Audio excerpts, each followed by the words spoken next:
기도하겠습니다. 하나님 아버지, 오늘도 우리에게 말씀을 주셔서 감사합니다. 이 시간을 주께 의탁하오니 진리의 영께서 인도하여 주셔서 말씀을 잘 이해하고 깨닫는 순종의 마음이 일어나는 복된 시간 되게 하시옵소서. 예수님의 이름으로 기도합니다. 아멘. 욥의 친구 빌닷이라는 사람이 욥을 강력하게 비난합니다. 욥이 고난을 초래할 수밖에 없었던 스스로의 죄가 있음에도 회개하지 않는다는 것이죠.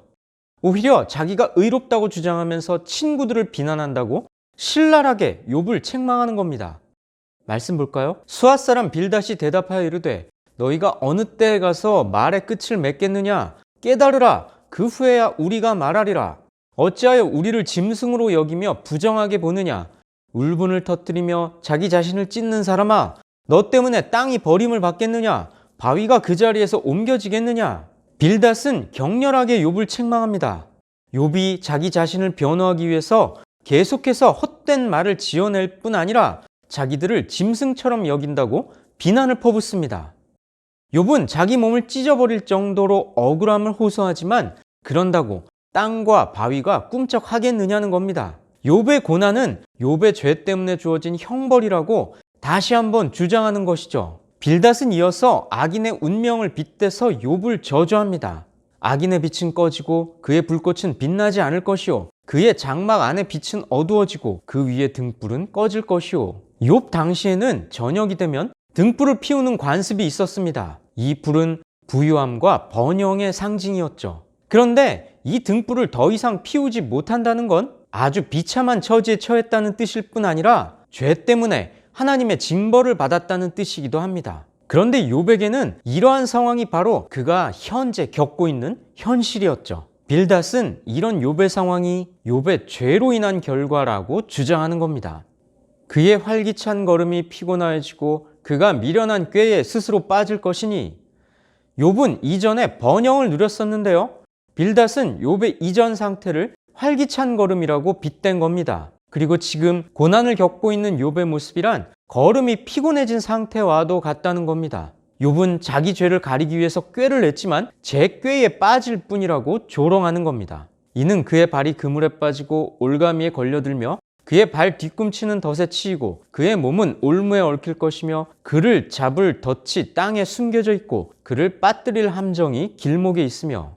빌닷은 여기서 짐승들을 잡는 그물, 올가미, 덫, 올무, 함정 이런 것들을 나열하면서 사냥꾼이 짐승을 잡으려고 놓은 함정에 스스로 뛰어든 우매한 짐승이 바로 욥과 같다고 비유합니다. 하지만 욥은 그런 자가 아니었죠. 하나님께 인정받을 만큼 순전하고 정직한 자였습니다. 빌닷은 욥의 신앙을 매도하고 있습니다. 무서운 것이 사방에서 그를 놀라게 하고 그 뒤를 쫓아갈 것이며 죄에 몰두하는 욥이 벌을 받을 거라는 두려움 때문에 괴로워할 거라고 비난합니다.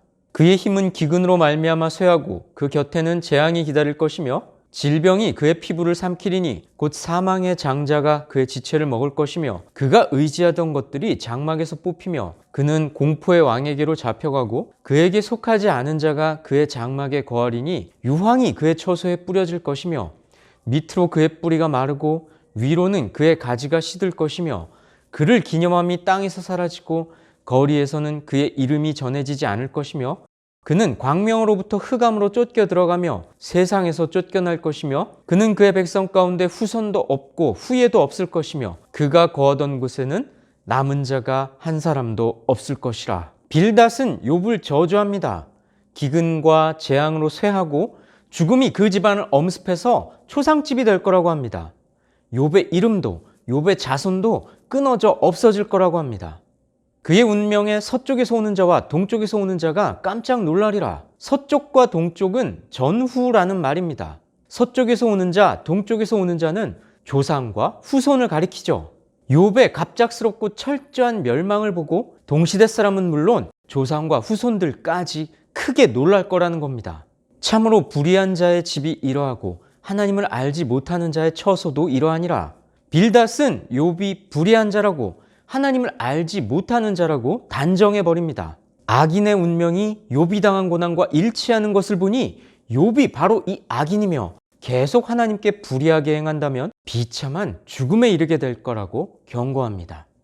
성도 여러분, 하나님은 어떤 분이십니까? 하나님은 고난을 통해 성도의 믿음을 더욱 견고하게 하십니다. 또는 고난을 극복하는 성도의 믿음을 통해 당신의 영광을 드러내시는 분입니다. 빌닷은 이러한 하나님의 섭리를 발견하지 못한 어리석은 사람이었습니다. 욥을 향한 빌닷의 책망은 하나님의 이름과 뜻을 내세워 오히려 자신의 생각을 강변하는 잘못된 것이기도 합니다. 성도 여러분, 오늘 본문이 우리에게 주는 교훈은 무엇입니까? 빌닷은 자신의 선입견과 제한적인 사고에 매여 독선적인 주장을 하고 있습니다. 우리는 이러한 장면을 통해서 우리 인간이 알고 있는 바는 지극히 부분적이고 제한적이며 자기중심적일 수 있음을 알아야 합니다. 빌닷은 자기가 알고 있는 인과응보 논리를 합리화하려고 욥의 신앙을 매도했습니다. 우리는 애매하게 고난당할 때 고난에 넘어 있는 하나님의 섭리를 기대해야 합니다. 상황을 섣불리 판단하기 전에 먼저 나의 말을 점검해야 하고요. 말씀을 붙들고 하나님의 도우심과 은혜를 간구해야 합니다. 하나님의 주권적인 섭리는 우리 인간의 좁은 이해에 가둘 수 없는 것이기 때문이죠.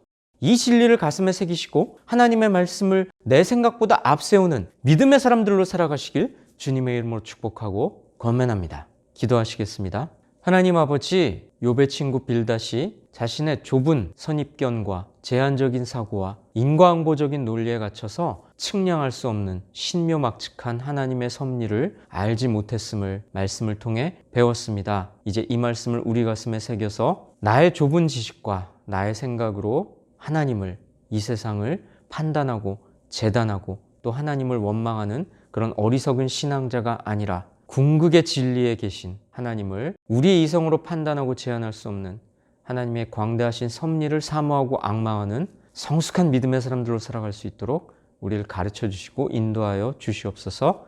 예수님의 이름으로 기도합니다. 아멘.